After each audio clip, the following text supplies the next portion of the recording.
이 여러분들을 말씀하시는 거죠. 여러분들이 이렇게 모였을 때는 하나님의 성공회입니다. 하나님의 성도들이, 거룩한 성도들이 모인 것이라는 의미가 들어 있습니다. 그래서 저희는 세상과는 다른 점이 있습니다. 근데 뭐 그렇게 많은 다른 점이 있는 건 아니에요. 하나님이 디자인하시기를 우리를 그냥 원하시는 게 딱 뽑아가지고 천국으로 데려가시는 게 목표가 아니라 이 세상에서 하나님의 거룩한 사람들이, 교회가 어떠한 빛을 나타내며 하나님의 선하심을 어떻게 드러내는지, 그게 하나님의 목적이 되시기 때문에 이 세상에 우리를 잠시 동안 심어 두시는 것입니다. 그래서 우리가 그렇게 하는데 세상과 사뭇 틀림이 많이 없어요. 그래서 어떻게 보면 겉모습을 보면 잘 모를 수도 있어요. 저 사람이 성도인가 아닌가 잘 모를 수도 있어요. 그리고 많은 경우에 세상에서 하는 많은 것들이 교회에서 하는 많은 것들보다 훨씬 더 퀄리티가 좋아요. 훨씬 더 너무나 노는 것도 재밌고 더 밝고 더 멋있고 이런 모습이 세상에 더 많습니다. 동의하십니까? 교회는 그렇게 어쩔 때는 정말 허술하고 그냥 빈약해 보이고 그런 게 많이 있어요. 우리 VBS를 하는데, 지난 한 주간 VBS를 하는데 선생님들 또 우리 젊은이들이 모여가지고 몇 시간씩 며칠을 걸려가면서 막 붙이고 오리고 만들고 접고, 또 모자라면 뭐 없다 그러면서 또 가서 월마트 가서 뭐 또 사다가 만들고, 비 오면은 또 안으로 들어가서 안에서 만들고 해가지고 이렇게 멋있게 하더라고요. 그래서 뭐 불도 붙이고 번쩍번쩍하면서 막 그랬는데, VBS를 아무리 잘해봤자 디즈니하고 비교가 할 수 있을까요? 비교되지 않아요. 아무리 교회에서 애들이 행복해하고 좋아한다 그래도 얘네들이 디즈니랜드 가서 노는 것과 비교할 수 없어요. 그렇듯 세상에서 더 어떻게 보면 교회보다 잘하는 것들이 많은데, 세상에서 흉내내지 못하는 하나가 있습니다. 교회에 하나님께서 국한하셔서 교회, 나의 성공회, 나의 아름다운 거룩한 사람들 가운데만 이것이 존재하는 것이다 라고 말씀하신 게 딱 하나가 있어요. 이 하나 때문에 세상과 교회가 구분되는 것이죠. 그게 무엇인지 아시죠? 그죠? 바로 예수 그리스도의 복음입니다. 예수 그리스도의 복음. 이 세상에서요, 아무리 멋지고 삐까번쩍하고 번쩍번쩍하고 좋은 것들이 많다고 해도 거기는 생명, 영원한 생명이 있을 수 없어요. 하나님께서 생명을 누릴 수 있는 복음은 교회에 주셨기 때문에, 그래서 여러분들과 제가 세상과 구분되는 것입니다. 무엇으로요? 예수님으로요. 그게 교회의 모습이라는 것을 우리는 알아야 됩니다. 이 복음은요, 어떤 분들은 그래요. 이거는 신약에 가면은 많이 있다, 근데 구약은 아니다 라고 말씀하시는데 오해입니다. 신약과 구약과 성경 전체를 통틀어서 주인공은 딱 한 분이세요. 그게 바로 예수님이시거든요. 구약도 예수님을, 오실 예수님을 명확하게 조명하고 있어요. 그래서 그 말씀을 자세히 보다 보면은 이거 예수님 말씀이네, 이거 예수님을 가르치고 있는 내용이네 하고, 우리가 구약에서도 얼마나 많은 예수님의 그 흔적과 모습과 예수님의 향기를 느낄 수 있는지 몰라요. 오늘 호세아서 3장이 딱 그런 엄청난 복음 중심의 말씀이라는 것을 우리가 보기를 원해요. 그래서 예수님 오시기 몇백 년 전에 이미 예수님이 이렇게 말씀 속에 스며들어 계셨구나라는 것을 우리가 보기 원합니다. 첫 번째로 오늘 말씀을 보시면은 예수 그리스도의 복음이 어떻게 나타나냐 하면은, 복음은 찾아 나서는 것이다라는 그 진리를 통해서 우리가 예수님을 오늘 말씀에서 발견할 수 있습니다.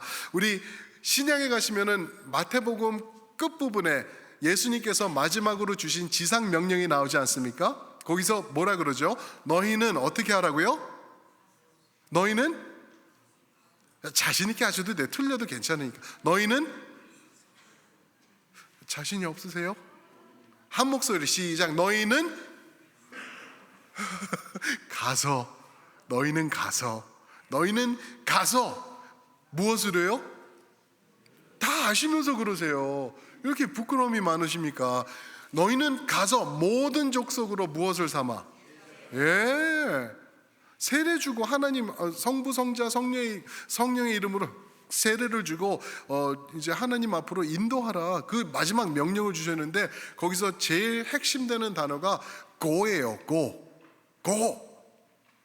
너희는 가서라고 말하고 있습니다. 왜요? 복음은 찾아 나서기 때문에 그렇습니다.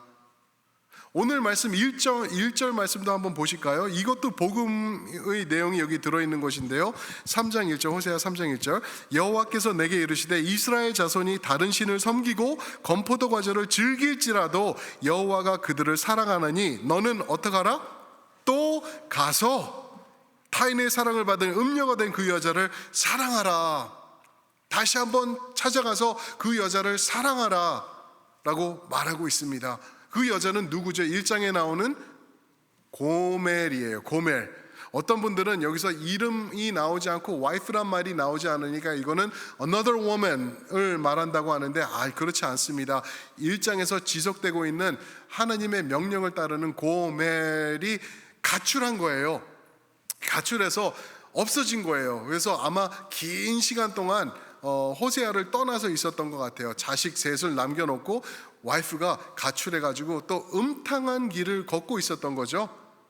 그런데 하나님의 말씀이 임하여서 너는 호세아, 너는 또 가서 그 여자를 찾아와서 사랑해라 라고 말씀하고 있어요. 왜요? 그게 예수님께서 마태복음 28장에서 하실 복음이기 때문에 미리 저에게 말씀해 주시는 거죠. 그런데 문제가 있죠. 여러분들과 저는요, 우리가 말은 안 해요, 내색은 안 해요. 그런데 우리가 죄성이 많기 때문에 우리는 항상 어떤 자세가 있냐면은 지가 와야지 내가 어딜 가. 그게 죄성을 가진 인간의 그 더러운 추악한 모습이에요. 지가 와야지 하면서 우리 벗당기고, 그렇죠? 그러는 모습이 우리에게 있다라는 거죠. 그러나 복음은 나 중심적이 아니라 남 중심적이라는 것. 남 중심적이에요. 그래서 예수님께서도 다 내려놓으시고 인간의 모습으로 찾아오셔서 우리 중심적으로 십자가에서 죽음까지 가시는 그러한 복음을 우리에게 가르쳐 주신 것이죠. 그래서 우리 기독교는 Christianity는 종교가 아니라고 그러죠. 그죠? religion이 아니라 relationship, 관계라고 얘기를 합니다. 그런데 이 세상에 있는 모든 다른 종교들 보시면요, 어떻죠? 100이면 100, 뭐냐 하면은 나의 노력과 나의 수고로 내가 어느 경지에 도달하는 것. 모든 종교가 그래요. 동의하시나요? 모든 종교가 그래. 내가 수양을 하고 굴 속에 들어가고 뭐를 먹지 않고 뭐를 마시지 않고 어떤 것을 안 입고 무소유를 하며 이러면서 섬기고, 또 다른 종교는 많은 사람들을 죽이면서 내가 거룩해지고 이런 식으로 내 노력이 다 들어가요. 그런데 기독교에서는 이사야서 64장에서 말씀하신 것처럼 우리의 의로는 절대 할 수 없다, 우리의 노력으로는 1도 할 수 없다라고 고백하시고 있죠. 그러면서 우리는 우리가 할 수 없는 그것을 행하신 그분, 예수님을 우리는 따르면서 그분 중심으로 그분을 사랑하며 그분을 예배하며 그분께 찬양 올려드리면서 사는 게 우리 성도다, 우리 기독교다라고 우리에게 말씀하고 있습니다. 그래서 예수님이 우리를 그렇게 찾아오셨지 않습니까? 그래서 누가복음 19장 10절에 보시면은 인자가 온 것은 이라고 말해요. 인자가 온 것은 잃어버린 자를 찾아 구원하려 함이니라. Jesus Christ came to seek and save the lost. He came to us. 그죠? 크리스마스 came, 우리에게 오신 주님이다라고 말씀하시죠. 그래서 1절에서 하시는 말씀이 그거예요. 너 호세아야, 너는 또 가서 그 여인을 사랑해라. 주님께서 명령하시고 계시죠. 누구를요? 그 1절에 보니까 뭐를 좋아하던 사람이에요? 건포도빵을 먹는, 건포도빵은 무엇인지 제가 말씀드렸죠. 바알이라는 우상을 숭배할 때 그 빵을 드리던 그 빵이에요. 그러니까 영적으로 우리가 이걸 어떻게 해석할 수 있냐면은 그냥 세상의 달콤함, 그죠? 세상의 달콤함을 추구하면서 따르던 그 여인, 그 음행하는 여인을 찾아 나서라. 우리 하나님의 빵은 어떤 빵인지 아시죠? 하나님의 빵은 먹기 힘들어요. 무엇이 없는 빵이라고요? 그렇죠. 하나님 제사할 때 우리가 누룩이 없는 빵이에요. 그냥 이렇게 그 깨지고 부서지고 딱딱하고 씹기 힘들고 그런 빵이에요. 그 하나님을 버리고 세상의 달콤함을 쫓아 나아간 이 고모, 저예요. 여러분들이에요. 우리를 찾아 나서는 그분, 호세야, 예슈와, 그죠? 똑같은 예수님이 우리를 그렇게 찾아오셨다라고 말씀하고 있는 것입니다.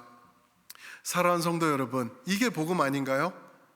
여러분들과 저를 찾아 나오신 예수님, 우리가 그렇게 하나님의 한량 없으신 사랑을 받은 사람들이라는 거죠.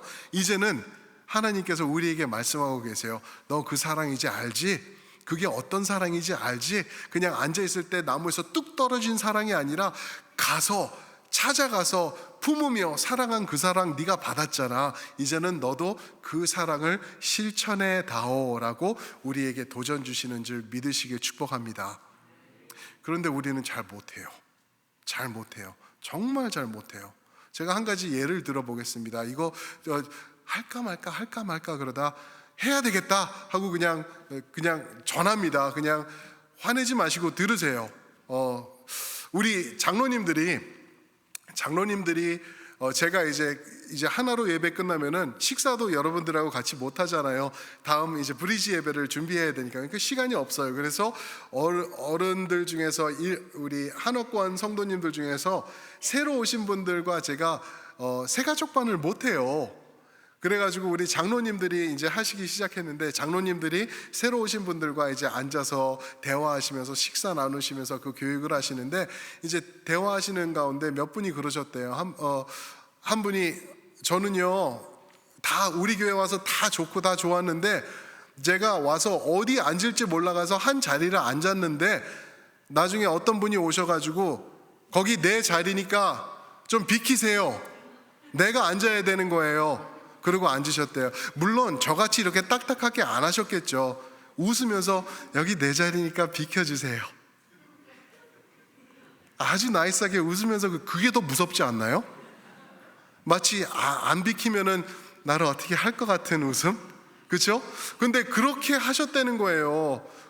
우리 장로님들이 그 말씀을 들으시고 이제 말씀을 해주시는데 누가 그랬다는 거예요. 그런데 한 번이 아니더라고요. 또 다른 장로님, 나도 그런 얘기 들었는데 이분은 또 다른 분이세요. 그래서 그분도 와서 그분도 그러셨다는 거예요. 아마 그 자리가 명당 자리인지 거기만 계속 앉으시는 건지 그럴 수도 있는데 그건 아니잖아요. 우리가 누가 봐도 아니잖아요. 그렇죠? 여러분들이 잘 아실 거예요. 교회에 처음 이제 교회를 오게 돼가지고 이 교회에 자리를 잡고 앉아서 예배를 드린다, 이것처럼 무섭고 두렵고 피하고 싶은 게 없어요. 정말 힘들어요. 왜요?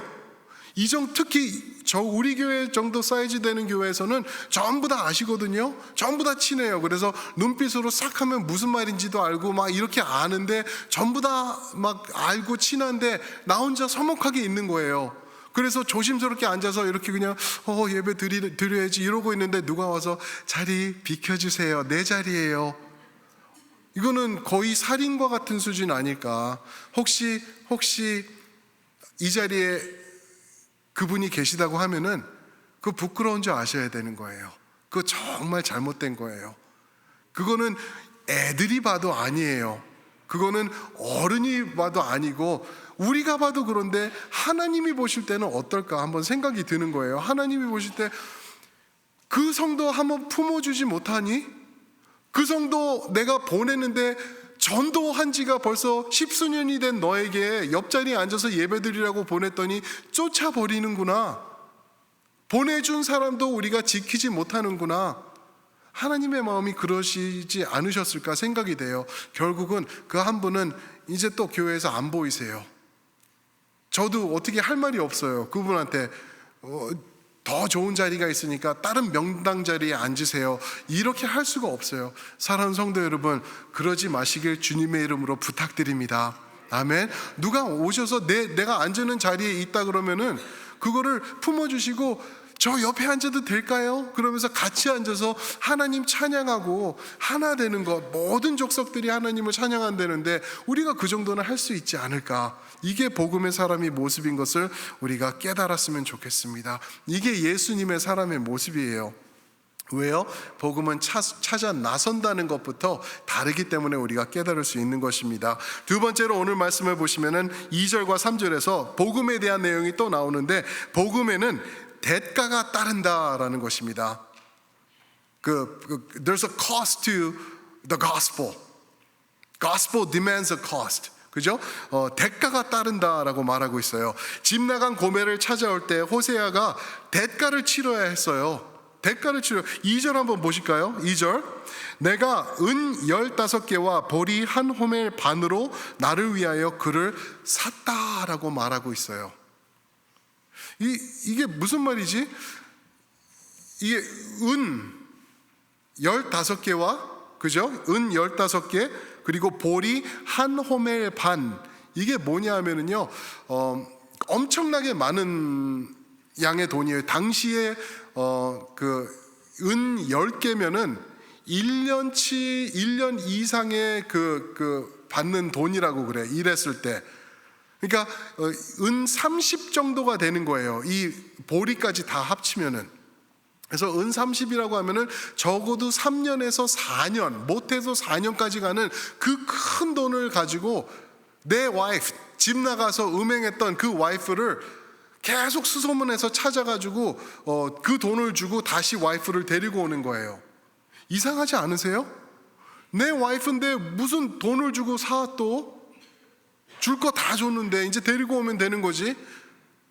아마도 우리가 생각해 볼 수 있죠. 음란한 생활을 하면서 한국말로 하면 포주라는 단어가 있더라고요.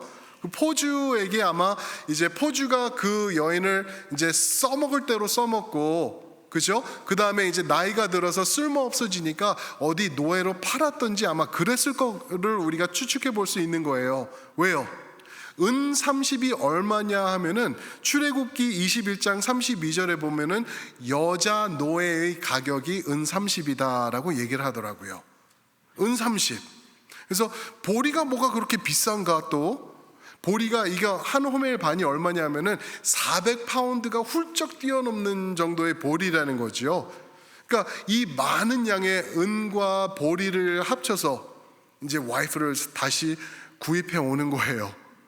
이게 말도 안 되는 거죠. 그죠?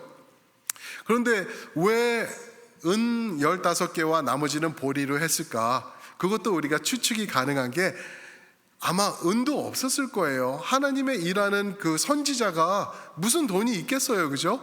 그냥 자기가 있던 것 좀 합치고 주변에 있던 친구 선지자들 또 성도들 뭐 이렇게 부탁해가지고 모은 게 15개의 은 플러스 은이 없어요. 내가 가진 거 보리밖에 없어요. 그러니까 그거라도 좀 주세요 하고 다 긁어 모은 게 이 정도의 것이라는 거죠. 그래서 합이 얼마라고요? 은 30개였다 정도의 가격이 나온 거죠.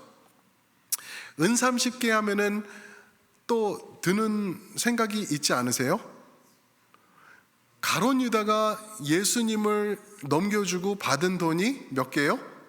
은 30냥이었어요. 복음이 보이시나요? 복음이 보이시나요? 죄 짓고 더럽고 이제는 쓸모없어 몸 버리고 이제는 나이 들어서 아무것도 할 수 없는 그 사람을 사오기 위해서 은 30냥을 준 거예요. 호세아가.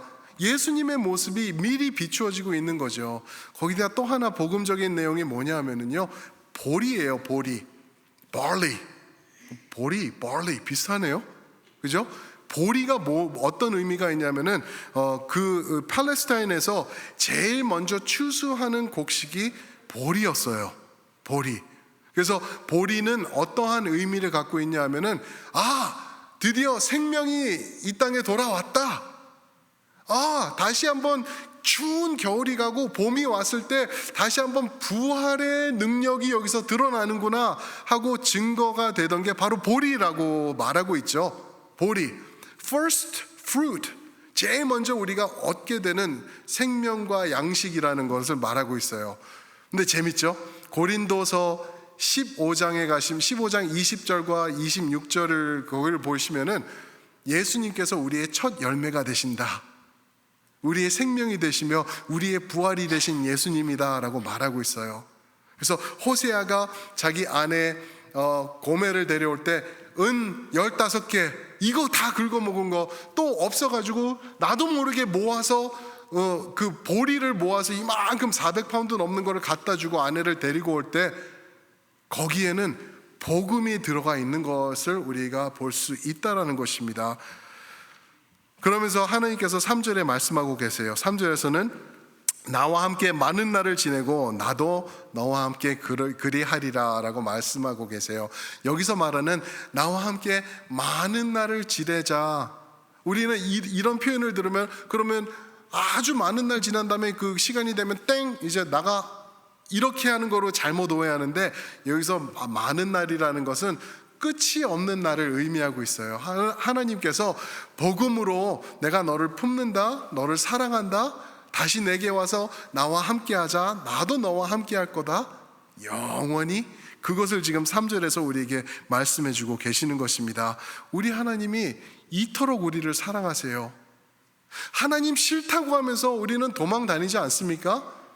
하나님 예배 잘 드리고요, 주일날. 그리고 나가서 식사하고 차 타고 투카니 크릭 레프턴하고 라이턴 하자마자부터 하나님 생각 딱 없어질 때가 얼마나 많아요. 그리고 일주일 내내 살고 수요일날 나와서 손 들고 다시 주님 앞에 옵니다. 그리고서 나가면서 또 까먹고, 그리고 주일날 와가지고 또 죄책감에 앉아있고, 그런데 잠은 또 왜 이렇게 많이 오는지 눈 감고 꾸벅꾸벅 졸다가, 이게 우리의 모습이라는 거죠. 하나님 싫다는 거예요. 하나님 사랑 중요하지 않아, 내가 느끼지 못해, 체험하지 못해요. 그러고 있는 우리를 향해서 나와 함께 하자, 많은 날 동안 나와 함께 살자라고 말하고 계시고 우리에게 선포하고 계신 하나님의 사랑을 우리가 볼 수 있다라는 것입니다. 그런가 하면은 4절과 5절에 보시면은 복음의 핵심을 우리에게 말씀해 주고 계세요. 이게 세 번째 포인트인데 바로 복음은 예수님이십니다 라는 것을 우리에게 선포해 주고 계십니다. 하나님은 이스라엘을 심판하실 것이다 라고 말씀하셨어요. 그게 2장 내용이죠. 그래서 2장 11절에 보면은 하나님께서 모든 절기들을 내가 스탑시킬 것이다 그랬어요. 모든 절기를 스탑시키게 되니까 뭐 광복절, 무슨 그죠? 4th of July, Labor Day, Memorial, 이게 없어지는 게 아니에요. 모든 절기는 하나님의 예배였다라고 말씀드렸죠, 그죠? 그러니까 하나님이 스탑하시는 게 뭐냐면은 모든 예배를 너희에게서 금해버리겠다, 없이 하겠다라고 말씀하시는 거예요. 이 이스라엘, 북이스라엘 사람들이 하던 게 뭐냐면은 하나님 사랑 했겠죠. 분명히 했어요. 우리가 하나님 사랑하듯이, 그죠? 그러면서 세상도 많이 사랑했어요. 우리가 세상 사랑하듯이 그러한 모습으로 이렇게 있었던 거예요. 그럴 때 하나님께서 하신 게 그런 거 필요 없어, 나만 예배하지 못하는 너희들 내가 원하지 않아 하면서 이 모든 것을 예배를 금해버리시는 거죠. 똑같은 내용이 오늘 4절에 나오고 있습니다. 4절 보시면 제가 한번 읽어보겠습니다. 이스라엘 자손들이 많은 날 동안 왕도 없고 지도자도 없고 제사도 없고 주상도 없고 에봇도 없고 드라빔도 없이 지내다가, 이게 무슨 말씀이냐면 왕도 없고, 하나님을 말하고 있는 거, 왕도 없어지고, 그렇죠? 제사는 예배를 말하죠. 예배도 없어지고, 에봇과 드라빔은 뭐냐면은 그들의 영적 가이드로 갖고 있던 것이죠. 제사장들이 입고 있던 옷, 그리고 자기네들이 그냥 그 점칠 때 쓰던 그런 그 드라빔 같은 것, 이런 모든 것을 없이 할 것이다. 무슨 말이냐면은 영적 죽음과 흑암기를 너희가 지내게 될 것이다 라고 말씀하시는 거예요. 무엇을 두고 말씀하시는지 아세요? 722년 예수님이 예수님이 오시기 722년 전에 아수르가 북이스라엘을 점령해서 심판이 임하게 되는 것이죠. 그때 예배가 다 사그러드는 거예요. 다 없어져 버린 것. 그것을 여기서 4절에서 선포하시면서 정신 차리지 않으면은 그 순간이 올 거야, 곧 올 거야 라고 말씀하고 있는 것입니다. 그 후에 이제 그런 하나님의 심판이 임하게 될 텐데, 그 심판 이후에 오절이 생길 거야, 오절의 결과가 올 거야 라고, 이거는 먼 훗날을 얘기를 하고 있어요. 그게 뭐냐면 5절입니다. 그 후에 이스라엘 자손이 돌아와서, 회개해서, 돌아온다는 말은 호세아서에서 계속 반복하는 내용이에요. 고멜이 돌아와서, 그죠? 돌아와서 그들의 하나님 여호와와 그들의 왕 다윗을 찾고 마지막 날에는 여호와를 경외함으로 여호와와 그의 은총으로 나아가리라. 여기서 다윗 왕을 말하고 있죠. 지난번에 말씀드렸던 것 같은데, 여기서 말하는 다윗 왕은 진짜 나단 선지자 옆에 있던 다윗 왕을 말하는 게 아니에요. 왜냐하면 그 다윗 왕은 이 말씀이 쓰여지기 230년 전에 죽었어요. 없어진 거예요. 그러면 여기서 말하는 너희가 그 날에는 다윗 왕과 여호와를 예배하게 될 것이야 라고 말하는 이 다윗 왕은 누군지 아시죠? 다윗의 후손으로 오시겠다고 약속하신 메시아를 말하고 있는 것입니다. 우리가 아는 예수 그리스도, 우리의 구원자 되신 예수님을 너희가 예배하게 될 것이다 라고 말씀하고 있는 거예요. 복음이죠, 복음. 예수님이 복음이기 때문에 예수님을 드러내고 있는 것입니다. 사랑하는 성도 여러분, 이들이 회개하면서 하나님 앞에 돌아오기 전까지는 하나님께서 너희 가운데서 예배를 제해버릴 거야 라고 말씀하셨어요. 여러분들과 제가 예배 드릴 때요, 정말 조심해서 전심전력으로 예배를 드려야 될 줄 믿습니다. 예배는요, 내가 쉽게 생각하고 그냥 오늘 날씨 더운데 가 말어 이러는 게 예배가 아니에요. 오늘은 내가 이거 했으니까 오늘은 가서 예배 드리는 거야, 이러는 게 아니에요. 나 중심하고는 전혀 상관이 없는 거예요. 예배는 거룩하신 하나님이 이 자리에 계시고 예수님이 영광 받으시기 위해서 내 느낌과 내 의지와 상관없이 나의 모든 것을 들여서 드리는 것이 예배인 줄 믿습니다. 그 예배를 여러분들이 만약에 함부로 하시잖아요, 그러면은 생명이 없어지는 거예요. 생명력이 없어진다는 것은 무슨 말이죠? 죽음이 자리 잡게 된다는 거예요. 근데 보세요. 우리 삶에서 예배가 귀찮아지고 예배가 사그러지고 없어지고 뜸해지고 그럴 때 내 삶을 보시면은 아마 죽음이실 거예요. 아마 죽음, 그 생명 없이, 기쁨 없이, 힘들고 몸은 좀 편할 수 있어요. 주일날 늦잠 잘 수 있으니까. 근데 그게 아무런 도움이 되지 않는 낭비, 하나님이 원치 않는 그러한 모습으로 우리가 살 수밖에 없다라는 것입니다. 사랑하는 성도 여러분, 하나님은 오늘도 영과 진리로 예배하는 자를 찾고 계십니다. 여러분들이 그분들이셔야 돼요. 왜요? 여러분들과 저는 하나님의 이 세상에서 구별해 놓으신 거룩한 공회이기 때문에 그렇습니다. 우리가 예배 안 하면은요, 돌이 예배할 거라고 그러셨거든요. 그러니까 우리 예배를 다시 한번 부활시키시길 주님의 이름으로 축원드립니다. 아멘. 가끔씩은요, 노래도 힘들어서 따라 부르기 힘든 노래도 있어요.